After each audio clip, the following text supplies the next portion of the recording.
Muy bien, sigamos con el segundo ejemplo de cómo calcular funciones trigonométricas faltantes sin necesidad de usar las fórmulas de circunferencia trigonométrica. Veamos, este ejercicio dice dado tangente de alfa igual a menos 3/4 y alfa un ángulo del segundo cuadrante, hallar las demás funciones. Sabemos que tangente es, o sea, tiene signo negativo en el segundo cuadrante, pero no vamos a considerar ese signo para trasladar los datos al triángulo, porque recordemos que la medida de los lados de un triángulo no puede tener valor negativo. Entonces vamos a considerar solamente la parte numérica de este dato. Recordemos, tangente. ¿Qué relación permite obtener la función tangente? Cateto opuesto sobre cateto adyacente. Entonces, el valor del cateto opuesto es 3 y el valor del cateto adyacente es 4. Entonces, ¿dónde tenemos que ubicar el 3 y dónde tenemos que ubicar el 4 en nuestro triángulo? Aquí trazamos el ángulo alfa. ¿El 3 hacia dónde va a ir?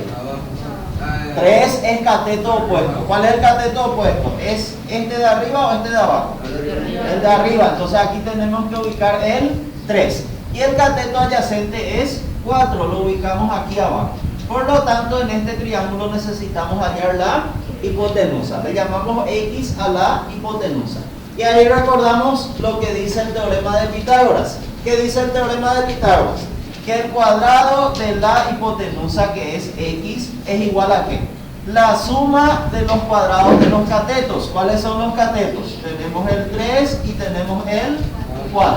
Entonces, cuadrado de la hipotenusa es igual a la suma de los cuadrados de los catetos. Y ahí resolviendo las operaciones vamos a poder hallar el valor de X. Tenemos entonces X al cuadrado es igual a ¿qué? 3 al cuadrado da 9, más 4 al cuadrado 16, 9 más 16, tenemos entonces X cuadrado es igual a 25. Si queremos solamente X, el cuadrado pasa como raíz y tenemos X es igual a raíz cuadrada de 25. ¿Cuánto?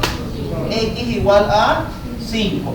Ya tenemos los tres lados del triángulo. Acabamos de hallar la hipotenusa, mide 5.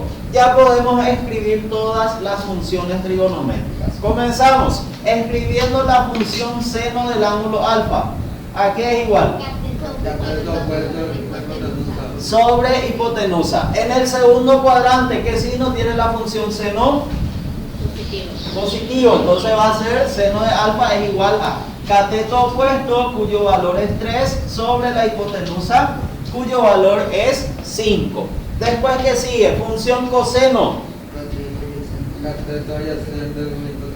Cateto adyacente dividido entre la hipotenusa. En el segundo cuadrante, ¿qué signo tiene la función coseno? Negativo. Por lo tanto, escribimos negativo, luego en el numerador el cateto adyacente, que es 4, y en el denominador la hipotenusa, que es 5. ¿Qué sigue después? Cotangente. Tangente ya tenemos, Matías. Entonces escribimos el valor de la función cotangente de alfa. En el segundo cuadrante, ¿qué signo tiene cotangente? Negativo. Por lo tanto, escribimos negativo. ¿Qué valor ponemos en el numerador? 4, que es el valor del cateto adyacente. Y en el denominador 3, que es el valor del cateto opuesto. ¿Qué función trigonométrica sigue? Secante del ángulo alfa. ¿A qué era igual secante? Hipotenusa sobre cateto adyacente. Y en el segundo cuadrante, ¿qué signo tiene? Negativo. Entonces ponemos negativo, el valor de la hipotenusa en el numerador, que es 5, y el valor del cateto adyacente en el denominador, que es 4. Por último, ¿qué función trigonométrica falta? Cosecante del ángulo alfa. ¿Cuál es su fórmula? Hipotenusa sobre cateto opuesto. Y en el segundo cuadrante, ¿qué signo tiene? Positivo. Entonces, escribimos en el numerador la hipotenusa, que es 5, y en el denominador el valor del cateto opuesto, que es 3. De esta manera ya hemos escrito el valor de todas las funciones trigonométricas que faltan. ¿Se entiende? Sí. Maravilla, entonces.